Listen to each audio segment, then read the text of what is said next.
Está no ar. Gente que Fala. O melhor programa de debates do rádio brasileiro. Gente que Fala. Tem texto e direção geral do jornalista Fausto Camunho. Gente que Fala. Reúne de segunda a sexta-feira formadores de opinião para discutir as principais notícias do dia. Gente que Fala. Tem o selo de qualidade APCOM. Olá, olá! O programa Gente que Fala está começando pela 365, a sua rádio de todos os dias, imagens da AltV, a TV da internet, também nossas redes sociais no ar, Instagram, Facebook, o nosso canal no YouTube, tudo prontinho para você acompanhar essa nossa jornada de hoje. Sexta-feira tem a audiência noturna, a partir das 10 horas, a reapresentação pela Rádio Cultura AM 990, de Dois Córregos no Centro-Oeste Paulista e também para outras 20 cidades da região.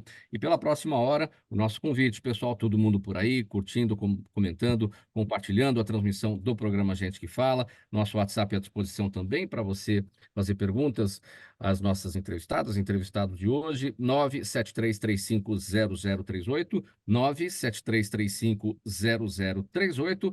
Eu sou Mauro Friesman, 8 de março de 2024, Dia Internacional da Mulher, é o dia de a gente render aqui muitas homenagens, muita comemoração, mas também promover uma ampla reflexão sobre os temas que afligem o feminino, sobre a luta histórica das mulheres pela igualdade de direitos.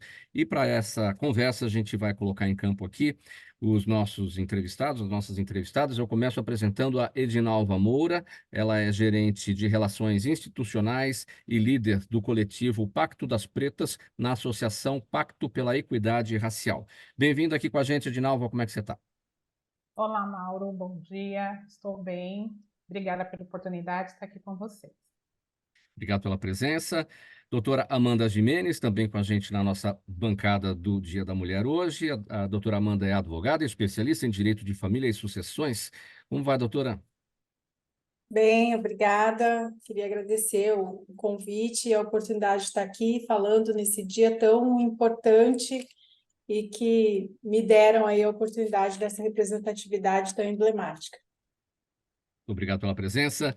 E também com a gente a alegre, a feliz, a incrível doutora Vavá, sexopsicoterapeuta motivacional, que vai trazer muito riso e muita informação bacana aqui para a gente nesse Dia da Mulher. Tudo bem, doutora Vavá? Como está? Tudo, Mauro, prazer estar com você, com as meninas, Amanda, Edinalva, que prazer imenso conhecê-las, doutora também, e todo o pessoal aí da equipe do Gente que Fala da 365, que é sempre um prazer estar aqui para a gente falar, principalmente hoje, nesse dia próspero do dia que reconhece as mulheres. Então, prazer estar aqui com vocês, que seja um programa maravilhoso para nós e para a audiência. Vamos lá. E também com a gente, doutora Albertina Duarte Takeuchi, ginecologista, obstetra, coordenadora do Programa Saúde do Adolescente do Estado de São Paulo, sempre presente com a gente, colaborando com gente que fala. Bem-vinda, muito prazer recebê-la novamente, doutora Albertina. Tudo bem com a senhora? Bom dia, Mauro, e festejando a luta das mulheres, né? Quer dizer, na verdade, esse dia que é o dia da luta pelos direitos das mulheres. Sim. Doutora Albertina, eu só vou pedir uma gentileza, aproxime um pouquinho mais da tela, o seu áudio está distante, e aí a tendência é a gente melhorar aqui. Bom, assim, Mas agora sim, tá bem. Vamos começar aqui então o nosso tema. Vamos render aqui as nossas homenagens, como eu falei no início, na abertura do programa, mas também é preciso fazer a reflexão sobre a luta da mulher, a luta feminina, neste dia 8 de março, Dia Internacional da Mulher, que representa a luta histórica feminina em busca da igualdade de direitos em relação aos homens, em qualquer situação, seja em casa, no trabalho, qualquer lugar, não é verdade? O 8 de março está além das homenagens e convida a todos, homens, mulheres, todo mundo, para uma reflexão sobre como a sociedade tem tratado as mulheres ao longo do tempo. E tem tratado muito mal, seja no campo afetivo, familiar, profissional, social, policial ou político. Doutora Albertina, eu começo com a senhora a respeito desse tema. Qual desses aspectos é mais aflitivo? É o campo familiar, é o campo profissional? Não dá para a gente elencar, é tudo um problema só e a gente tem que trabalhar essas questões todas de maneira única. Mauro, eu luto pelos direitos das mulheres desde que eu tinha 16 anos. Então, fazem muitos e muitos anos. Então, o que eu acho importante? A desigualdade, ela é, na verdade, o grande movimento que a gente pode ter. E a desigualdade na raça humana, porque todos somos da mesma raça. Então, além de nós termos a desigualdade entre homens e mulheres, nós temos a desigualdade entre as próprias mulheres. Então, a falta de acesso ao trabalho, à educação, a gravidez que afasta a mulher do trabalho e das habilidades que ela pode ter. A questão da violência, que no Brasil me deixa muito preocupada. A morte de mulheres porque elas não responderam ao afeto, entre aspas, desses homens. E a questão na saúde, morrer tanta mulher por câncer de colo de útero, por câncer de mama, por doenças que podem ser evitáveis. Então, todo dia, quando eu levanto, eu falo, olha, hoje vai morrer uma mulher de câncer de colo. Quantas mulheres de câncer de colo de útero? Quantas de mortalidade materna? Quantas de AIDS, HIV que podem ser evitadas? De quantas mulheres vão morrer que podem ter doenças que podem ser evitáveis? E eu, como médica, digo, qual é o meu papel enquanto ser humano, enquanto cidadã, para que essas mortes deixem de existir? Edinalva Moura, sua análise sobre o nosso tema de hoje, Dia Internacional da Mulher, reflexão, luta, celebração. Mauro, essa é uma data de extrema relevância. Nós estamos há um pouco mais de uma década discutindo a importância do mundo, né, olhar para os direitos e deveres da mulher. Estar num dia como o de hoje, falando sobre este momento celebrativo, é reforçar que a nossa luta ainda tem muito a que ser feito. Nós, mulheres, né, a gente tem todos os desafios do respeito, da visibilidade, da oportunidade. Então, assim, todos os nossos direitos, eles são lesados cotidianamente. Quando eu penso na situação da mulher negra, o cenário ele fica muito pior, porque nós vivemos numa sociedade, né, que tem um racismo estrutural, que tem um machismo estrutural, então faz-se necessário cotidianamente romper as barreiras para mostrar oportunidade, capacidade e a necessidade do desenvolvimento de mulheres, e aí eu vou falar por mulheres negras, para ocuparem diferentes lugares na sociedade, né? Então, hoje a gente ocupa o lugar de mãe, de esposa, de profissional, mas ainda precisamos do devido respeito, porque nós somos tratadas ainda de maneira a qual não é o lugar que nós esperamos ter na sociedade. Então, o dia de hoje, ele é celebrativo, sim, mas também é um dia de denúncia, é um dia de pedir o reconhecimento de homens e mulheres, aliados e não aliados, para a pauta, pensando nessa emancipação, para a gente não ter que, daqui a 100 anos, estar discutindo as mesmas coisas. Sem dúvida. Doutora Amanda Gimenez, a sua análise sobre esse momento de celebração e de reflexão em torno do 8 de março, Dia Internacional da Mulher. Olha, eu, na verdade, assim, não tenho nem como explicar a alegria que eu estou aqui hoje de estar conversando com vocês, porque tudo que as colegas disseram até agora, a doutora Albertina, a Edinalva, e com certeza a doutora Vavá também vai abordar isso. Eu recebo diariamente no escritório mulheres que chegam extremamente destruídas, né? Elas chegam destruídas, seja pelo tipo de violência física, emocional, moral, sexual, patrimonial.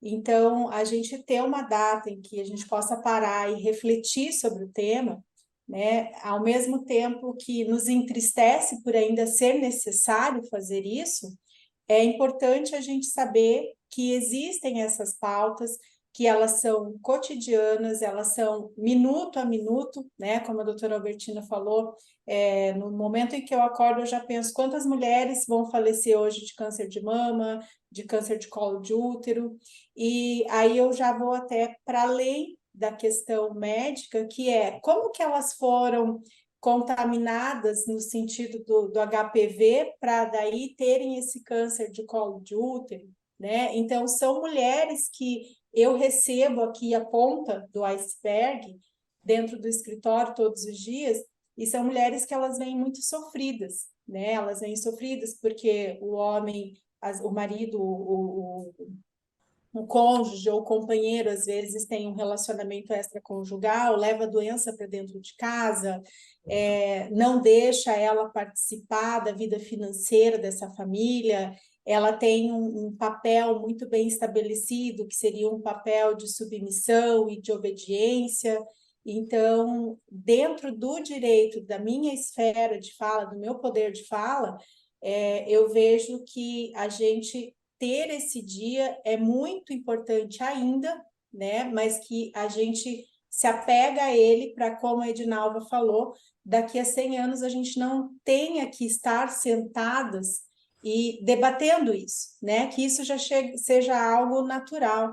Então, é muito triste a gente pensar que tem que ter um dia específico para lutar por algo que é tão natural do ser humano, né? O direito de viver de forma saudável, o direito de igualdade, algo que até a gente sabe que a lei já garante, mas que na prática efetiva não há essa garantia.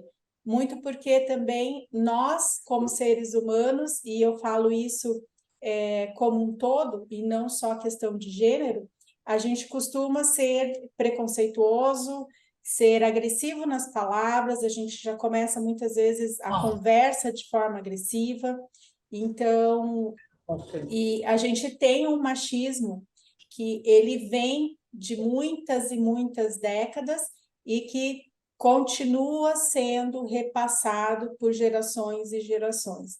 Então, eu sou mãe de 3 meninos, então eu falo sempre para eles assim, muito além do que eu ensinar para vocês, se eu conseguir deixar para vocês o ensinamento de que o respeito é acima de tudo, tenho certeza que várias pautas seriam bastante relativizadas com o tempo, né? A gente precisa passar para essas novas gerações que estão chegando, ter uma ruptura do que os nossos pais faziam, do que os nossos tios, nossos avós, bisavós, que realmente eles já nascem achando que o poder deles é muito maior do que o das mulheres. Então, eu acho que isso é muito importante.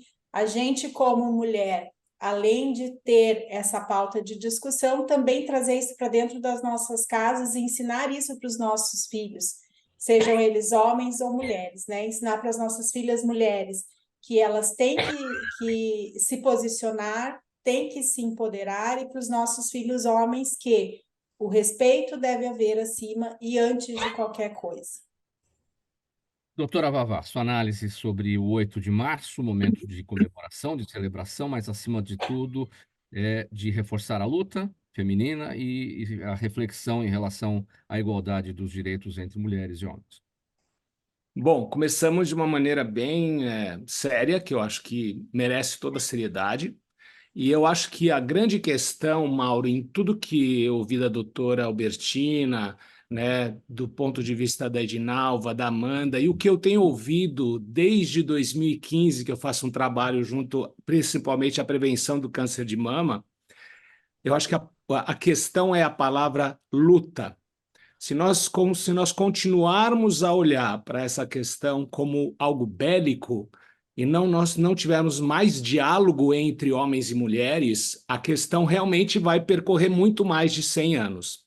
Então, o que eu tenho percebido em toda a minha vivência, né, eu falo que é lúdica, mas com propósito, né, um humor com propósito, é que se não há mais diálogo, se não houver mais diálogo, mais encontros entre homens e mulheres, e não só de mulheres num grupo, porque a quantidade de grupos de mulheres, de sororidade que se une, eu já presenciei eu pessoalmente em eventos, uma pessoa que não vale aqui eu colocar o nome por uma questão de ética, ela não está presente, onde ela literalmente falava que sorte que nós somos mulheres.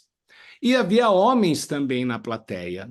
A minha pergunta é: nós somos seres diferentes e complementares. Se a gente olhar pela luz divina, nós somos complementares na natureza. Homens e mulheres não têm que competir, eles têm que se unir, eles têm que trabalhar juntos. E houve uma grande distorção que vem percorrendo várias ancestralidades. Existem poucas, mas existem ainda sociedades matriarcais onde os homens não se sentem aquém das mulheres. Então, acho que existe uma necessidade de também ir ao aprendizado, também com sociedades e com o passado matriarcal, para se entender qual é a força. Nós não somos metades, nós somos inteiros. Eu até brinco com a música lá do Fábio Júnior, a metade da laranja. Não tem metade da laranja, somos laranjas inteiras e viemos de uma única árvore, de um só pomar. Então, se nós continuarmos sempre olhando de uma maneira violenta, né, bélica, a gente realmente não vai conseguir generalizar. A gente sabe que as questões com mulheres e com homens também são pontuais de acordo com a região, com a parte geográfica, com o ambiente onde estão. Então, tudo isso tem que ser muito trabalhado. E uma coisa que, como sexóloga, sexopsicotantra terapeuta, eu digo, não existe até hoje orientação sexual de qualidade, nem dentro de casa, nem dentro das escolas. Então, se nós não tivermos um trabalho de base bem feito, onde nós não vamos colocar o sexo como algo que é sujo, feio, violento, forçado, e sim nós colocarmos a beleza também do relacionamento entre homem e mulher, as crianças e o esforço, aí eu vou dizer de Amanda falar para os seus filhos do respeito, o ambiente é mais forte às vezes, Amanda, o sistema é mais forte. Então, assim, nós não temos que lutar contra o sistema, nós temos que nos unir para fazer trabalho que é de formiguinha, com melhor orientação. E eu já vou dar o spoiler, porque estou montando um programa que é exatamente para pais e mães, onde vão poder, sabe, olhar para essas questões do feminino e do masculino de uma maneira menos violenta. E o papel sobre a questão do câncer de mama ou do HPV ou das DSTs que acontecem é simplesmente uma consequência também dessa orientação cultural para homens e mulheres. Homens precisam aprender como são as mulheres, mulheres precisam aprender um pouco mais como são homens. A todo momento que nós entrarmos num julgamento, numa crítica, numa puxada de força para um outro lado, não vai se chegar a resultado nenhum. Esse é o meu ponto de vista. Então, eu acho que nós precisamos de mais afeto, mais amor, mais alegria, mais qualidade de vida, mais qualidade de relacionamento. E a gente está vivendo um mundo onde realmente as pessoas perderam a conexão. Hoje você se conecta pelo meio da rede da internet. Então, como é que a gente vai mudar isso? Então, acho que diálogos, encontros, mas encontros não só de mulheres, não só de homens. Vocês podem ver, tem muitos, para finalizar a minha fala, tem muitos encontros de mulheres. Amanhã tem uma amiga minha que vai fazer um encontro de mulheres. Tem vários movimentos de mulheres. Agora me pergunte, existem movimentos de homens? Olhando para essa questão, poucos, mas existem. Então, é necessário que a gente possa, assim, se concentrar com as pessoas que têm, homens que têm uma visão diferenciada, que existe, posso garantir para vocês que existem homens que têm uma visão diferenciada versus as mulheres, e fortalecer isso, mas de forma uníssona, porque senão, realmente, esse diálogo, essa conversa, esse assunto, sempre vai ficar patinando. Muito bem, programa Gente que Fala, edição de sexta-feira, Dia Internacional da Mulher, pela Rádio 365, a sua rádio de todos os dias, AllTV, TV da internet, redes sociais, Instagram, Facebook, o nosso canal no YouTube e a retransmissão às 10 da noite pela Rádio Cultura AM 990 de Dois Córregos, no Centro-Oeste paulista. Próximo assunto aqui para a nossa análise. No Brasil, culturalmente, mulheres se tornam mães muito jovens. Em 2023, dos 2.700.000 brasileiros nascidos vivos, 40% eram filhos de mães de até 24 anos de idade, vejam só. E numa faixa etária mais específica, a de crianças e adolescentes grávidas com menos de 14 anos, foram mais de 18 mil bebês nascidos num único ano. Doutora Albertina, para a gente refletir sobre as consequências, né, disso tudo, que vão da interrupção dos projetos pessoais dessas meninas, dessas mulheres, né, projetos pessoais de vida, até o aumento do grau de vulnerabilidade, o risco social, tanto para essas mães quanto para os filhos gerados. Esse é um tema, Mauro, que eu trabalho há muitos anos, né? E a gente tem a honra, né, de ter reduzido a gravidez na adolescência no estado de São Paulo em 69%, desde 98. Então, em primeiro lugar, a gravidez de mulheres jovens é um índice de desenvolvimento. Quanto mais há mulheres jovens dando à luz, menos desenvolvido é o país. Nós temos o SUS. Hoje, o nível de gravidez na adolescência e nas mulheres jovens é semelhante a Equador, semelhante à Bolívia, semelhante ao Peru, mostrando claramente como o Brasil ainda está distante dos países desenvolvidos. No Brasil, se gasta 10% do seu PIB, olha só, com as consequências da gravidez da adolescência. A mulher jovem, grávida, adolescente também, ela tem mais mortalidade infantil, os seus filhos têm mais situações de vulnerabilidade e ela mesma se afasta do mercado de trabalho. Hoje nós temos mulheres que foram avós adolescentes grávidas, mães adolescentes grávidas e netas adolescentes grávidas. Então, a mulher que engravida na adolescência e na jovem, ela se afasta do mercado de trabalho, ela tem menos oportunidades de trabalho. Quando eu digo que é um índice de desenvolvimento, na verdade, a mulher tem o direito o desejo de engravidar. Mas quando ela engravida na adolescência e na juventude, é uma falta dessa decisão. Ela não teve a decisão, ela não teve acesso à cultura, ao estudo, ao trabalho, às atividades culturais para adiar a sua gravidez.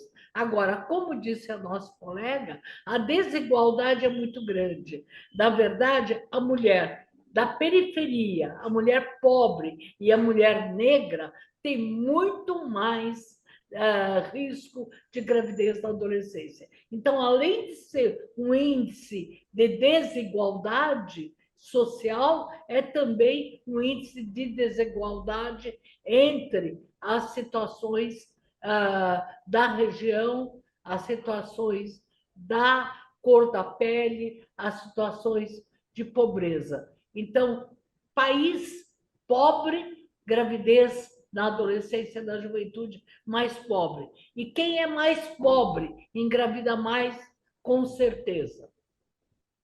E as políticas públicas, doutora Albertina, necessárias para essa mudança de cenário, elas existem, mas é um trabalho demorado, né? Veja, eu não acho que é um trabalho demorado, eu acho que é um trabalho urgente. Porque, veja, nós temos o Sistema Único de Saúde, que se mostrou eficaz agora na questão da Covid. Então, hoje a gente sabe que a distribuição dos métodos existe, mas, na verdade, há de se ter um trabalho importante, envolvendo o homem também, porque a adolescente e o jovem conhecem os métodos. Hoje nós temos internet, conhece, mas a menina, aquela pesquisa feita lá atrás, a menina tem medo de não agradar e o menino tem medo de falhar. Então, não é só informação, é a dificuldade de negociação. Você só negocia quando você tem força, quando você tem autoestima, quando você tem projeto de vida, quando você tem possibilidade de discutir com outro um caminho de futuro. Então, é urgente que nas escolas, na família, nas redes sociais, na sociedade, se discute, porque a gravidez na adolescência, a consequência é para a família da menina. O homem é poupado e a família do menino também é. Então, Vamos discutir, nós temos o SUS, vamos ter acesso aos métodos anticoncepcionais, nós temos uma lista de métodos de longa duração e podemos aqui e agora começar um trabalho importante. Está demorando. Nós temos políticas públicas, São Paulo está mostrando, mas ainda é forte, né, a ideia de... A gente tem uma grávida com menos de 14 anos a cada 28 minutos que dá à luz. Quer dizer, uma menina que dá à luz com menos de 14 anos a cada 28 minutos é uma vergonha para o mundo. E nós não estamos cumprindo o nosso compromisso de reduzir a taxa de gravidez da forma que a gente quer. Reduzimos, mas ainda falta muito. Vamos girar esse tema aqui na nossa bancada. Edinalva, a reflexão sobre a maternidade precoce e todas essas consequências, né, que foram já destacadas, elencadas pela doutora Albertina. Seu áudio está fechado, Edinalva. Obrigada, Mauro. Este é um grande desafio, né, para nós mulheres, porque quando você pensa na maternidade infantil, né, na adolescência, nós vamos ter, se você considerar a pesquisa da Fiocruz, nós tivemos mais de 6 milhões de bebês que nasceram aí em 10 anos, de mães jovens, né, com idade ali entre 10 e 19 anos. Consequentemente, essas mães, né, então elas não tiveram os direitos que já foram ditos, tem a vulnerabilidade da consciência do seu corpo, envolve autoestima e envolve, sobretudo, um olhar para os próximos anos, né? Como vai ser o desenvolvimento dessas crianças? São mães solos que muitas das vezes não conseguiram evoluir no processo educativo formal. Se ela não evolui no processo educativo formal automaticamente, a gente tem uma discrepância muito maior, né? Pensando em possibilidades financeiras, acesso à saúde pública, acesso à educação, à cultura, e aí automaticamente são filhas, né, filhos de violência, vão ficar expostos, porque essas pessoas também acabam trabalhando na informalidade. E tem um dado aqui que a gente não pode negligenciar, é que são meninas, em sua maioria, negras e indígenas. Então, quando eu falei no primeiro bloco a questão do racismo, do desenvolvimento do país, é para pensar que se a gente tem ali várias conexões que, num dia como hoje, precisa serem olhadas, né? Então, eu preciso entender que a gente tem um problema social, preciso entender que em algumas regiões do país a situação ela é muito pior. Como é que podemos somar forças? Assim como você tem hoje aqui mulheres de diferentes segmentos, como é que a gente, e homens também, como é que nós vamos somando esforços para chegar à informação para todas as pessoas? Porque os nossos grandes problemas, além da falta de políticas públicas, é a ausência de informação correta. Então, essa menina, ela não sabe o procedimento correto, consequentemente, ela pega uma doença e você tem aí uma série de adversidades na vida que a impedem de sonhar, né? Então, o sonho, ele te coloca num outro nível. O sonho te faz buscar uma profissão que vai ser benéfica para todo o coletivo. E se você não tem essa jornada, se você não tem um ambiente seguro para o seu desenvolvimento, você acaba tendo as meninas mães com a vida muitas vezes rompidas, porque elas param de sonhar, elas param de viver para dar conta, pensando somente na subsistência dos seus filhos. E aí não tem creche, não tem isso, não tem aquilo. O trabalho e a sociedade como um todo acaba ficando aquém, né? Num país subdesenvolvido como o nosso, a situação fica muito pior. Então, quando você olha para as periferias, você olha para algumas regiões, tem muito a que ser feito. Então, como Sim. é que a gente, poder público, privado, as organizações, somam para e canalizam recursos, né? Porque quando você canaliza o recurso, você também tem um poder maior de capilaridade para reverter o cenário. Muito bem, a gente vai tentar entender agora e fazer uma conexão entre essa temática, a maternidade precoce, as suas consequências, a interrupção dos projetos das meninas, das mulheres, enfim, coisas que ficam para trás. Vamos tentar fazer uma conexão sobre com uma outra temática, que é a violência patrimonial sofrida por muitas mulheres. É o ato em que o agressor se utiliza do dinheiro, do documento ou bens para controlar a outra pessoa, ou seja, cercear a individualidade e liberdade da outra pessoa. Embora seja respaldada pela legislação, como a Lei Maria da Penha e o Código Penal brasileiro, a violência patrimonial ainda é muito praticada pela dificuldade de identificação por parte da vítima, já que muitas vezes, não é, doutora Amanda, isso tudo é confundido com excesso de proteção, com ciúmes e outras justificativas, né? Como é que o tema anterior se conecta com esse da violência patrimonial, doutora Amanda Gimenez?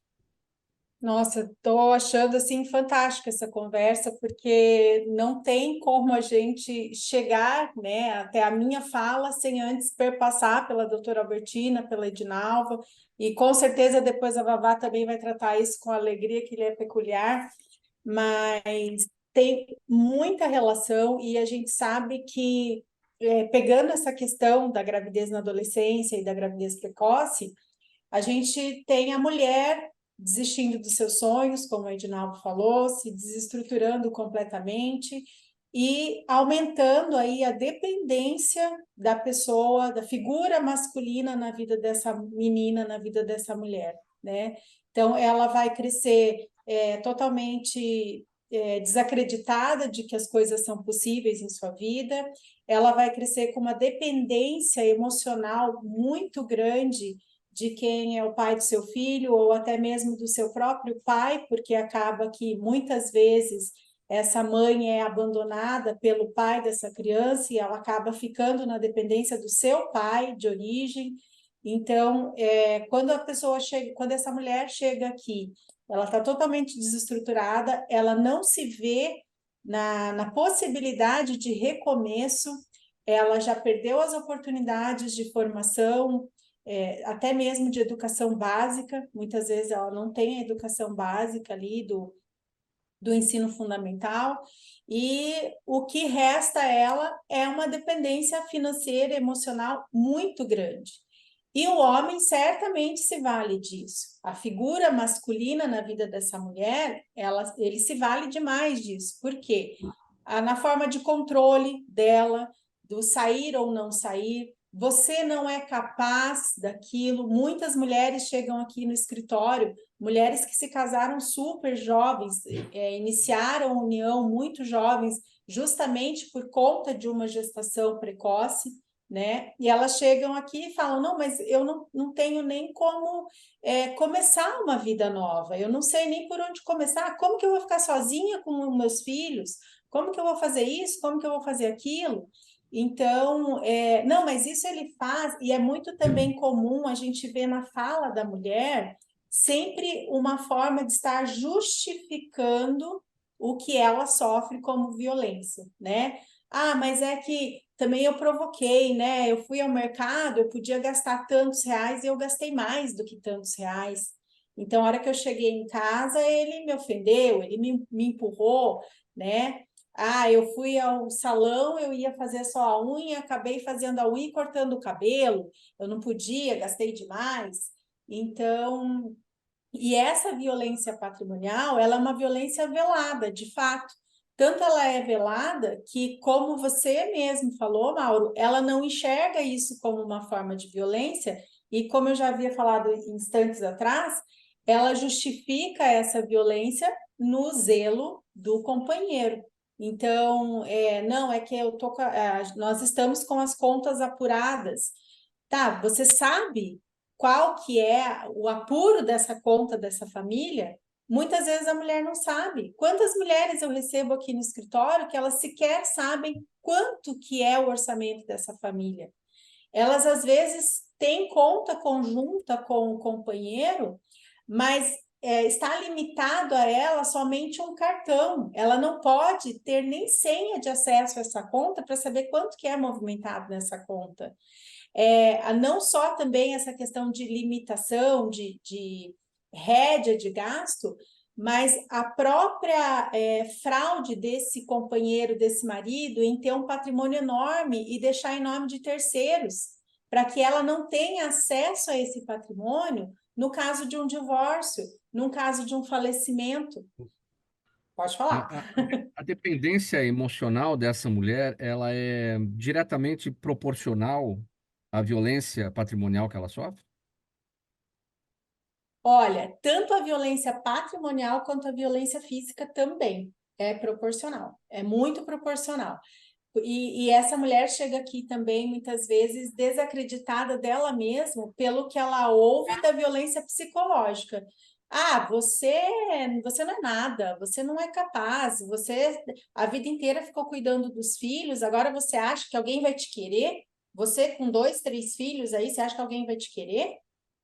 Você nunca fez nada, você não sabe fazer nada. Você acha que se você se separar de mim, você vai conseguir manter o mesmo padrão de vida?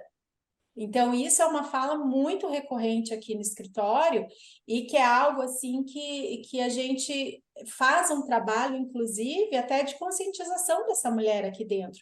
Porque eu tenho casos que a mulher ficou 1 ano fazendo consultas comigo até ela se entender capaz de enfrentar uma separação, enfrentar um divórcio e saber que os direitos dela estão garantidos ali, que esses filhos não vão ficar desassistidos, né? Porque é muito comum também o homem, e isso também é uma forma de violência patrimonial, o homem dizer assim, você vai se separar de mim, eu não vou pagar pensão, eu quero ver você dar conta de criar os filhos, os teus filhos, né? Porque assim, filho feio não tem pai, né?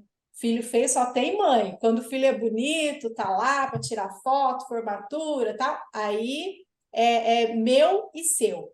Quando Sim. é o filho feio, aí é só da mãe. Isso é muito comum de eu escutar aqui no escritório. Até a Vavá tá ali se retorcendo, louca para falar da questão da luta e tal, mas eu estou falando a minha visão, Vavá. Por quê? Porque aqui o que eu recebo, né, não é a família do porta-retrato. O que eu recebo aqui é aquela família totalmente desestruturada, em que a mulher chega e eu tenho que literalmente juntar os caquinhos e fazer ela acreditar nela mesma. Mais alto. Antes de ouvir a doutora Vavá, quero ouvir a doutora Albertina a respeito desse tema, doutora, porque a violência patrimonial, ela não é só uma violação do direito da mulher, ela é uma violação da saúde da mulher, né? Como é que a violência patrimonial chega no seu consultório? Como é que ela passa pela porta trazida pelas mulheres que vão buscar ajuda da saúde?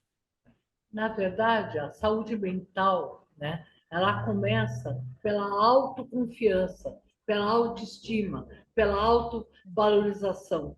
E quando você é criada na desigualdade, quer dizer, quando tem a primeira relação sexual, a primeira relação amorosa, a mulher foi treinada para agradar. Então, existe uma sociedade que treina essa mulher para agradar.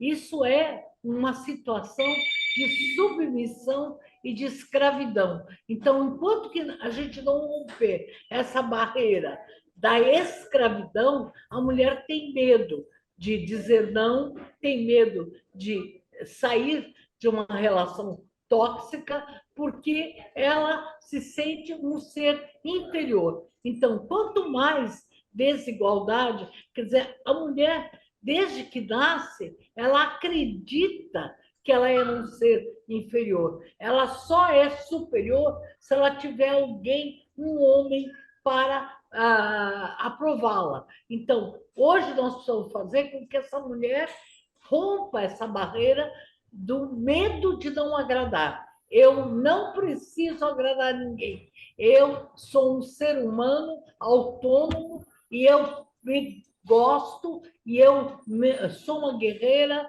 E quanto mais essa mulher vai envelhecendo, às vezes a mulher tem mais uma relação de anos E aí diz, olha, agora você está com 40 anos, você está velha, você não é nova, você não Ninguém agrada vai te querer. ninguém vai te querer. E aí, essa ideia de agradar é que tem que ser rompida. Então, eu acho que o cerne está aí. Eu não tenho segurança, não tenho autoestima, não tenho autoimagem positiva, eu não sou ninguém. E quem não é ninguém é escrava do outro alguém que pode fazer qualquer coisa com esse ser. Doutora Vavá. Bom, pegando o gancho das três falas, que assim, todas muito reais, mas a gente está falando muito, assim, muito se falou da consequência do que acontece com a mãe, que ela tem um filho com 14 anos em tenra idade. Mas aí eu faço uma pergunta para as minhas três colegas aqui no programa. Qual é a raiz de tudo isso? Aonde começa? Isso começa no seio familiar. Isso começa na orientação. Hoje, eu vou voltar para o ponto de vista que eu coloquei na primeira pergunta. Hoje eu conheço mães de 30 a 35 anos que têm crianças pequenas e já se preocupam como que elas vão orientar as filhas quando estiverem com 13, 14 anos. E eu conheço mães que já estão com filhas. Temos um problema na Questão conexão da doutora sexual. Vavá. A única coisa que se fala. Vavá, doutora Vavá, a gente tem Não problemas entendi. na sua conexão. Vamos fazer o seguinte, acho que dá para seguir agora. Destravou, vamos lá. Tá. Se Então, travar voltando, novamente, né? a gente combina assim. Se travar novamente, a gente combina assim. Aí você sai da conexão, volta, tá bom? Mas vamos ver, acho que agora vai. Não deu Agora certo. travou. Travou. Doutora Vavá, faz o seguinte: sai da conexão, entra novamente. Enquanto isso, a gente vai dando sequência aqui para o próximo assunto. A gente volta a esse quando a doutora Vavá tiver com o áudio restabelecido. Acho que agora sim, doutora? Não. Alô? Vamos lá. Eu vou Quanto sair e entrar maior de novo. Sim, vamos lá. Quanto maior é o nível hierárquico dentro de uma empresa, menor é a presença de mulheres negras. Elas representam somente 3% das posições executivas e somente 1% dos cargos de chefia. Segundo o levantamento da Associação Pacto de Promoção da Equidade Racial, Pacto de Promoção da Equidade Racial, mulheres negras também são as mais afetadas por desigualdades salariais. E para tentar melhorar essa realidade, a associação criou um programa de mentoria e aceleração de carreiras, que tem como um de seus objetivos fortalecer a autoconfiança de mulheres negras frente ao mercado de trabalho. Vamos contar como é que funciona, Edinalvo, o programa de mentoria e aceleração de carreiras? Mauro, a Associação Pacto, né, que eu atuo aqui profissionalmente, nós criamos um pilar para discutir a questão de gênero e raça. Então, nós temos aqui programas de desenvolvimento de mulheres para posições de lideranças. Nós estamos olhando exclusivamente para executivas. Então, primeiro a gente tem um coletivo, o Pacto das Pretas, em que um grupo de 25 mulheres de diferentes regiões do país fomentam a visibilidade e oportunidades dentro de grandes empresas para a gente ir mitigando essas desigualdades salariais e de equidade no mercado. Quando nós olhamos para um programa específico, o Pacto Transforma, que é de aceleração de carreira, tem um pilar de mentoria, tem vivência executiva, então nós temos um ciclo formativo envolvendo outros parceiros, pensando na educação integral, de forma que as mulheres cada vez mais estejam com o seu autoconhecimento apurado, que elas tenham segurança da sua autoestima, fortalecimento de identidade, de saúde mental, para que ela consiga buscar posições acima de especialistas, que é o que a gente tem aqui hoje no programa. Por que acima? Porque nós somos hoje, né? Quando olha somente para mulheres, nós somos 51% da população. Quando pensamos em mulheres negras, nós somos 28%, e os números reais do dia a dia você acabou de comentar. Então, para nós é determinante para que a empresa tenha diversidade de olhares, diversidade de competências, que essas mulheres cheguem nessas posições de liderança, posições executivas, porque automaticamente o nosso país também vai ter uma melhor distribuição de renda, né? Se nós somos hoje a maioria da população, automaticamente, com melhor renda, nós vamos ter a visibilidade, a gente rompe os vieses, né? Porque aí quando olha para a mulher como um todo, nós estamos falando de um país cheio de vieses, então o primeiro olhar é o viés, e depois as empresas conseguirem considerar que para a estrutura organizacional, para o desenvolvimento também do seu negócio, é fundamental que ele tenha ali nas posições de liderança as mulheres negras. Então, o programa ele tem esse objetivo, tem duração de 1 ano, nós estamos na primeira turma, anualmente nós também desenvolvemos um fórum, né, onde a gente discute aí diferentes cenários, pensando em justiça social, ESG e políticas de ações afirmativas, para que as mulheres, pensando aí em 5 anos, a gente consiga mudar esse cenário de 3% nas posições de lideranças.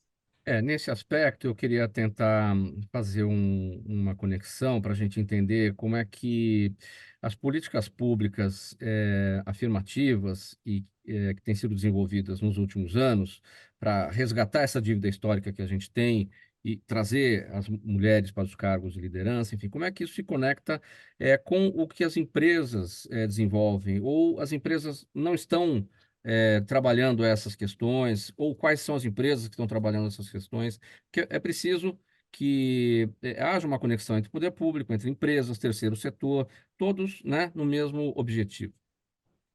Sim, falando em empresas, se nós pegarmos os últimos 5 anos, as empresas muito ali motivadas pelas discussões de ESG, motivadas por questões de propósitos, pensando novos cenários no mercado de trabalho, elas estão mais sensíveis para a discussão de gênero e a discussão de raça também.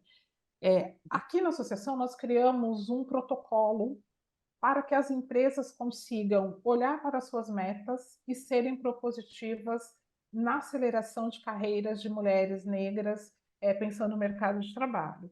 Mais ainda, esse processo ele é muito lento. Se continuar no movimento que nós temos hoje, aí nós vamos pegar algumas pesquisas que vão dizer que precisa de, no mínimo, mais 97 anos para que as mulheres efetivamente ocupem as cadeiras de lideranças. Então, nós temos hoje 64 empresas aqui dentro da associação, que já têm comitês, que já têm coletivos, que já têm ali perspectivas de olhar para o salário, porque ainda assim nós sabemos que os salários das mulheres são inferiores aos dos homens, ocupando a mesma posição. Então, tem muita coisa para ser mitigada. A empresa ela precisa ser propositiva e precisa construir um plano a curto prazo, porque senão nós vamos ficar só nas falácias, que é o que a gente também tem acompanhado, né, algumas empresas falando que é desnecessário essa discussão, mas nós entendemos que é determinante para o movimento de transformação que nós esperamos para a mulher no mercado de trabalho.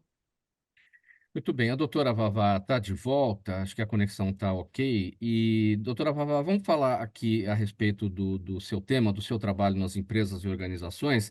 Aí a gente linka com o seu raciocínio anterior, que é aquela conversa que a gente estava da questão da maternidade precoce com a violência patrimonial. Olha, nesse mês de março, mês da mulher, né, a sexopsicoterapeuta doutora Vavá está apresentando nas empresas, nas organizações, a força do feminino presente na sociedade. Aí, com toda a graça, irreverência e bom humor, a doutora Vavá incentiva as mulheres a reconhecerem a sua própria potência, a sua própria força, com a visão de crescimento pessoal e profissional. A doutora Vavá, que também é Tantra Training, é docente da pós-graduação de distúrbios emocionais e comportamentais sexuais, e defende que tudo tem cura, especialmente através de seus super sexy power poderes. É isso, doutora Vavá? É isso, na verdade, é assim, pegando um pouquinho o gancho do que, né, a doutora Albertina colocou sobre a questão eu falo da raiz, né? Então, as mulheres que estão hoje nas empresas são mulheres que vêm também de uma orientação familiar, enfim, e estão no posicionamento. Eu participo de alguns institutos que defendem também o posicionamento das mulheres, principalmente na área de supply chain, que é a área da engenharia, né? Não só em outras posições, tem mulheres que estão muito bem capacitadas em áreas que normalmente nós vemos um número maior de homens, mas as mulheres também estão, e existe, como, né, a querida Edinalva colocou com propriedade, né, essa questão salarial deveria ser uma coisa constitucional, né? É assim, totalmente proibitivo você ter diferença de remuneração por um cargo igual. Enfim, mas aí são as diretrizes de cada empresa. O trabalho que eu venho fazendo dentro desse, e não só do mês de março a gente tem uma data. Eu falo que o Dia da Mulher, né, ou o Dia das Pessoas são todos os dias, né? A gente tem essas datas onde se concentram mais os movimentos, né, Mauro? E o mês de março, como eu chamo de Mês Internacional da Mulher, quando eu estou nas empresas, a ideia é sempre realmente trazer as mulheres para que elas possam cada vez mais ter orgulho, autoestima, que a doutora Albertina falou muito bem, claro, autoestima, que é necessário você ter orgulho daquilo que você faz e começar a ouvir menos a opinião das outras pessoas e você realmente se concentrar naquilo que você faz com eficiência. Mas essa mulher que hoje está dentro de uma empresa, né, ela tem uma raiz. E como a gente falou, setorizadas, né, as condições de mulheres em determinadas áreas da sociedade são diferentes. Uma pessoa que está numa comunidade onde ela tem menos alternativas, ela vai ter mais dificuldade de poder se colocar no mercado de trabalho. Agora, essas meninas que precocemente têm filhos, eu falo, tem uma raiz. Se nós não trabalharmos a raiz, se nós queremos realmente que o Brasil tenha uma população pujante, que seja uma força tanto feminina como masculina, para ser um país que é rico, porque eu não consigo falar que o Brasil ele é um país de terceiro mundo, porque o Brasil é um dos maiores exportadores do agro, é uma das maiores potências do agro que existe no mundo.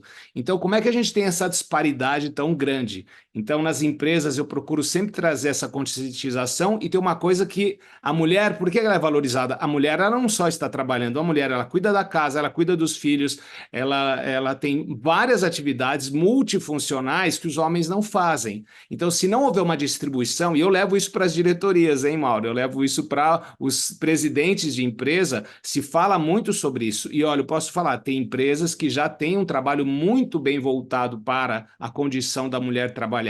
Né? Então, assim, a participação do homem também no cunho familiar é necessário. A gente tem a nossa famosa, né, a licença maternidade de 6 meses da mulher, mas, assim, é importante que não adianta a mulher ficar 6 meses e ela não ter o recurso de ter também o apoio do homem. O homem também precisa ter uma licença maternidade para dar suporte para as mulheres.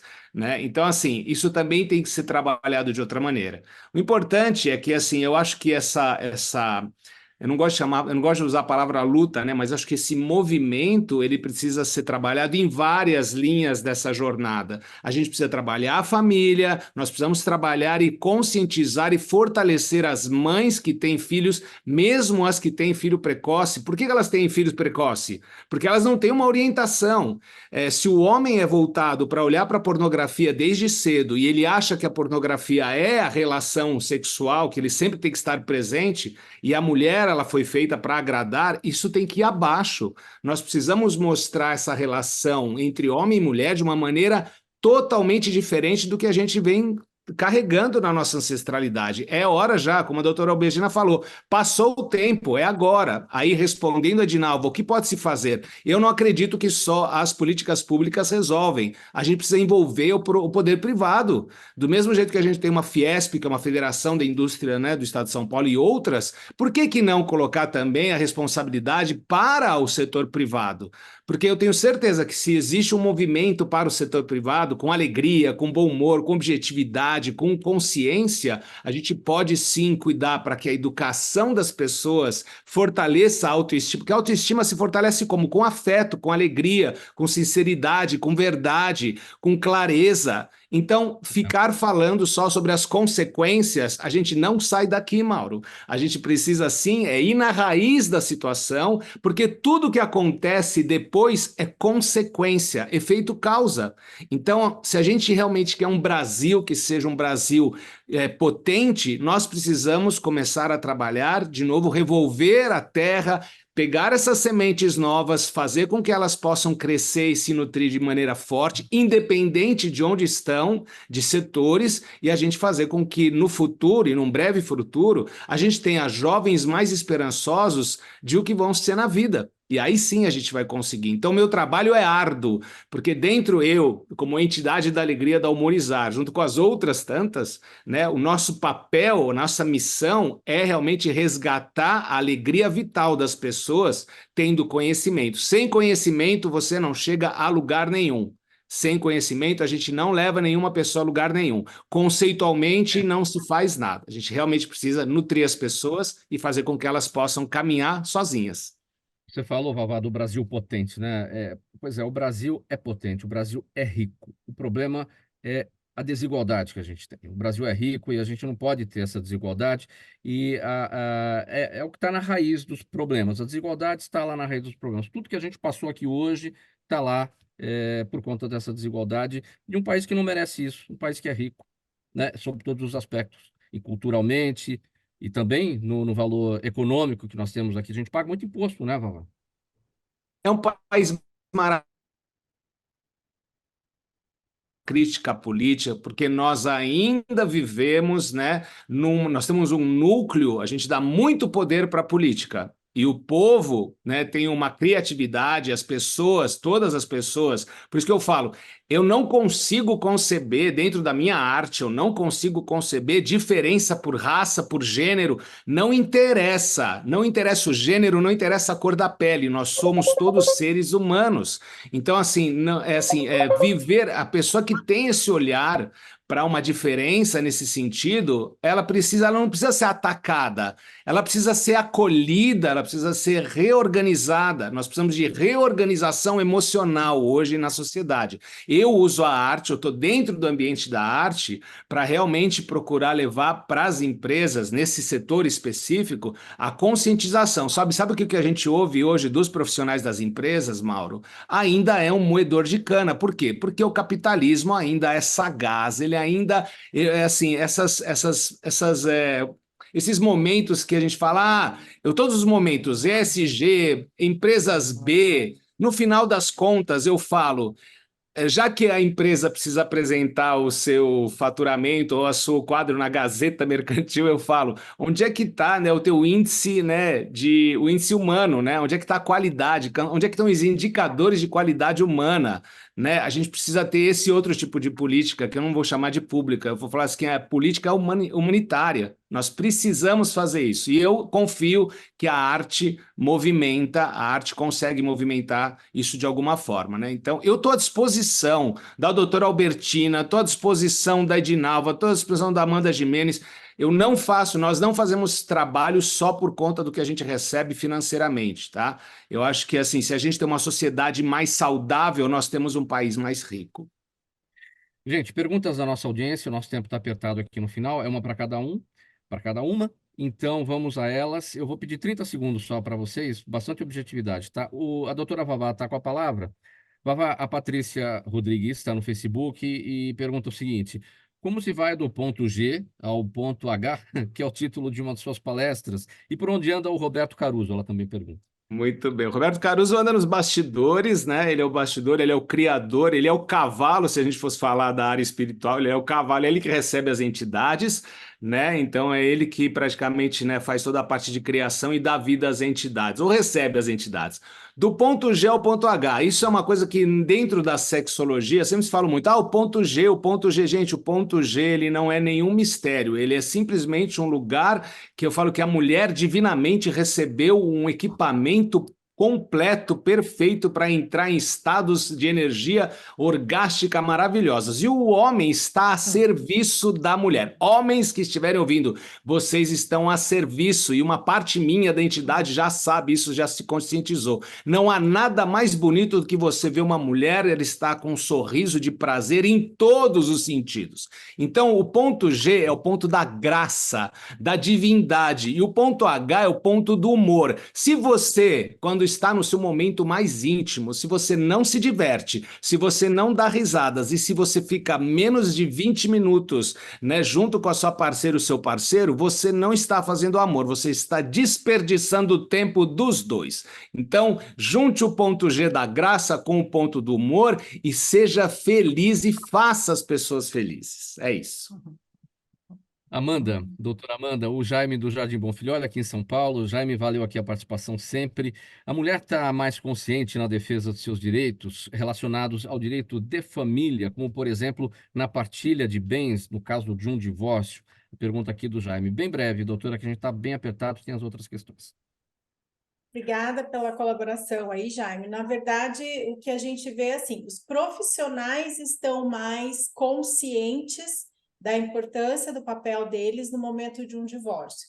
Porque, como eu havia dito aqui durante a entrevista, a mulher ela chega bastante fragilizada. E se ela não procurar um profissional que seja extremamente especializado nessa questão, ela acaba sendo preterida numa partilha de bens, justamente porque já está estruturada essa questão de que o homem é o provedor, então ele acaba, em algumas situações, fraudando ali questão patrimonial. Então, o meu conselho é, seja homem, seja mulher, no momento de um divórcio, procure um especialista, porque ele vai conseguir, ela vai conseguir te orientar da melhor forma possível nessa partida. Bem breve, Edinalva, a Laura Rodrigues no YouTube quer saber como garantir que as empresas contratem efetivamente mulheres negras para os seus quadros e não apenas para efeito de marketing. Essa pergunta é perfeita. Nós estamos trazendo o tempo todo que, pensando em inclusão, diversidade no mercado de trabalho, as oportunidades são fundamentais. Para não ser somente efeito de marketing, que a gente tem ouvido muito no mercado e a gente tem combatido, nós falamos a todo instante aqui que, primeiro, é a conscientização do compromisso com a equidade racial do país e de gênero, e um segundo ponto, olhar a competência. Nós não queremos as mulheres negras somente nas posições e áreas específicas para discutir igualdade de oportunidade. Doutora Albertina, bem rapidinho, o Luiz Carlos Lopes está com a gente na UTV. Em que medida o marido ou o companheiro pode ajudar a mulher quando ela chega à menopausa, etapa difícil na vida dela? Que é o Luiz Carlos Lopes que pergunta. Luiz, importantíssima essa sua pergunta. Aliás, a menopausa deve ser mais discutida. A mulher tem ciclos de vida e a menopausa é um ciclo de vida. Nesse momento, entender esse momento específico da mulher, como trabalhar com os hormônios, como os seus desejos, as suas decepções, dialogar e não discriminar a mulher na menopausa é uma grande forma de acolhimento. Nós temos que discutir a menopausa como um ciclo de vida, como o homem tem. Como o homem tem também a sua sexualidade diferente na época que ele vai envelhecendo. Então, não discriminar, acolher e fortalecer essa mulher, principalmente pela história que ela já teve. É um caminhar que ela já teve e que agora ela está. Não é menopausa, é menos pausa de muitas dores e mais força nesse caminhar. Muito bem, doutora Albertina. A gente vai colocar então um ponto final nessa edição do programa Gente que Fala de hoje, de celebração e de reflexão em torno do 8 de março, o Dia Internacional da Mulher. O agradecimento a todos que estiveram aqui com a gente. Todas, doutora Albertina Duarte Tachiuti, ginecologista e obstetra, coordenadora do Programa Saúde do Adolescente do Estado de São Paulo, Edinalva Moura, gerente de Relações Institucionais e líder do coletivo Pacto das Pretas, na Associação Pacto pela Equidade Racial, Amanda Gimenez, doutora Amanda Gimenez, advogada especialista em Direito de Família e Sucessões, e a sexopsicoterapeuta motivacional, doutora Vavá. Um abraço para todo mundo, um ótimo Dia Internacional da Mulher para vocês. O programa Gente que Fala se despede por aqui, sempre uma realização da ABCom, apresentação minha, Mauro Friesman, pauta e redação Pedro Schiavon, Zenilda Salvato, nossa diretora de produção, jornalista Fausto Camunha, nosso diretor-geral, você do outro lado, espectador, você internauta, você ouvinte, a razão da nossa presença aqui todos os dias. Para desejar um bom final de semana para todo mundo, renovação das energias, para a semana que vem, que logo chega. A gente volta então na segunda, a partir do meio-dia, pela 365, sua rádio de todos os dias, AltV, TV da internet, redes sociais, Instagram, Facebook e o nosso canal no YouTube, e a retransmissão às 10 da noite pela Rádio Cultura AM 990 de Dois Córregos, no Centro-Oeste paulista. Lucas Neto vem aqui agora na 365. Lucas, obrigado aqui pelos 2 minutos que eu roubei aí do seu espaço, do seu programa. Bom programa para você, o melhor para a melhor idade, começando, entrando no ar agora aqui pela 365 e com todo o trabalho aí para você, Lucas. Um abraço e bom final de semana para todos e também um bom Dia Internacional da Mulher. Tchau, tchau.